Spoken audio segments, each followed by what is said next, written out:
আসসালামু আলাইকুম।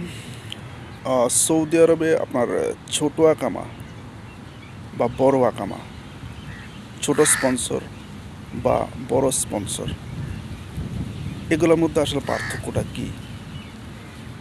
কোন আকামাতে আসলে সুবিধা বেশি, কোন আকামাতে আসলে সুবিধা কম, কোন আকামার খরচ বেশি, কোন আকামার খরচ কম, সে বিষয়গুলো নিয়ে আজকের ভিডিওতে আমি একদম খোলামেলা ডিসকাস করবো আপনাদের সাথে।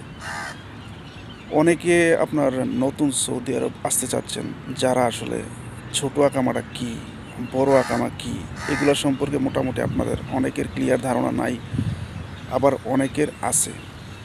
তো যাদের আসলে এই বিষয়গুলো নিয়ে ক্লিয়ার কোনো ধারণা নাই, আশা করি আজকের ভিডিওটি দেখলে আপনাদের কোনো ভুল ধারণা যদি থাকে, তাহলে এই সংক্রান্ত ভুল ধারণা থাকলে আশা করি আপনারা মোটামুটি একটা ক্লিয়ার ধারণা আপনারা আজকের ভিডিওটি দেখলে পেয়ে যাবেন। তো ছোট আকামা আর বড় আকামার সুবিধাটা হচ্ছে যে, মূলত ধরুন আপনি এখানে একজন আপনি একজন সিভিল ইঞ্জিনিয়ার এবং আপনি সৌদি আরব আসলেন। তো সৌদি আরব আপনি কী জন্য আসছেন? কাজের জন্যই তো আসছেন।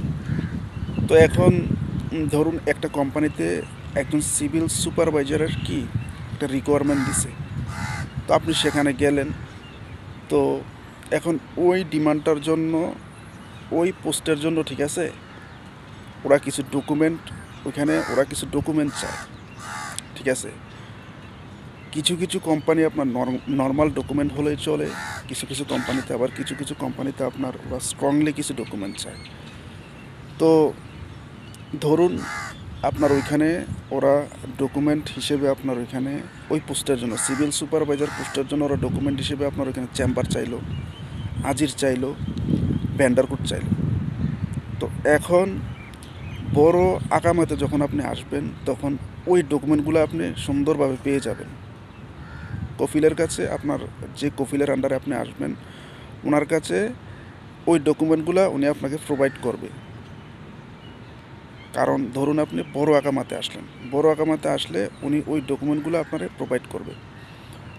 আর যখন আপনি ছোটো আকামাতে আসবেন, তখন আপনি কি ওই ডকুমেন্টগুলো আপনি পাবেন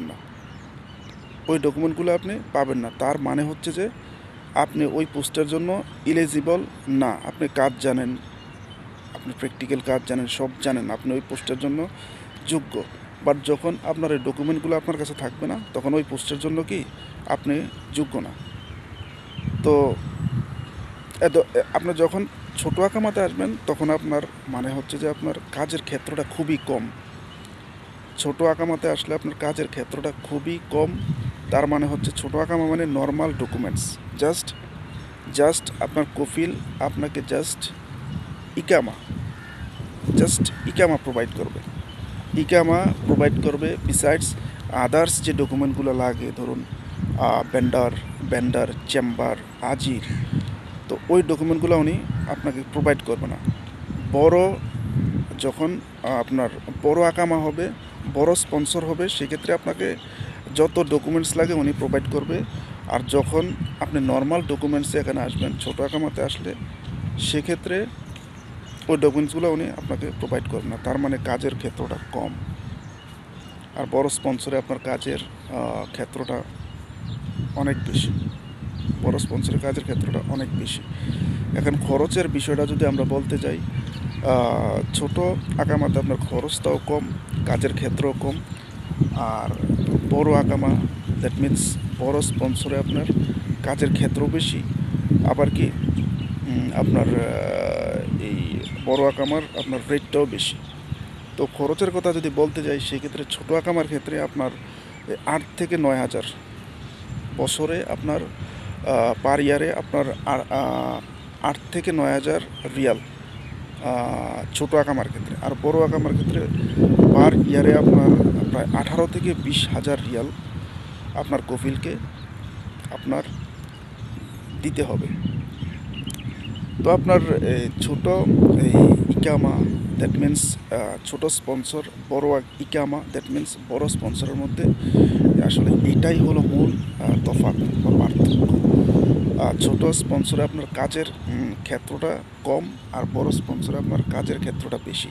ছোট স্পন্সরে আপনার এই আপনার টাকার পরিমাণটা বছরে আপনার একটা কম অ্যামাউন্ট আপনার কফিলকে দেওয়া লাগে, আর বড় স্পন্সরে প্রায় ডাবল। বড় স্পন্সরে পার ইয়ারে আপনার প্রায় 18 থেকে 20 হাজার টাকা পেমেন্ট করা লাগে। আর আপনার এখানে ছোটো স্পন্সর ইকামা করতে বছরে আপনার লাগে আপনার প্রায় 8 থেকে 9 হাজার। এটাই হচ্ছে আসলে ছোটো স্পন্সর এবং বড় স্পন্সরের মধ্যে পার্থক্য। এখন আপনি ডিসাইড করেন যে আপনি কোন স্পন্সরে এখানে আসবেন, কোন স্পন্সর নিয়ে আপনি এখানে আসবেন। তো আশা করি আপনারা যারা সৌদি আরব নতুন আসতে চাচ্ছেন তাদের জন্য ভিডিওটা খুবই হেল্পফুল হবে। তারপরে যদি আপনাদের কোনো কোয়ারি থাকে কমেন্ট বক্সে অবশ্যই আমাকে নক করবেন। আমার জানা থাকলে আমি চেষ্টা করব রিপ্লাই দেওয়ার জন্য। তো আজকে এ পর্যন্তই। সবার সুস্বাস্থ্য এবং দীর্ঘায়ু কামনা করে আজকের মতো বিদায়। আসসালামু আলাইকুম।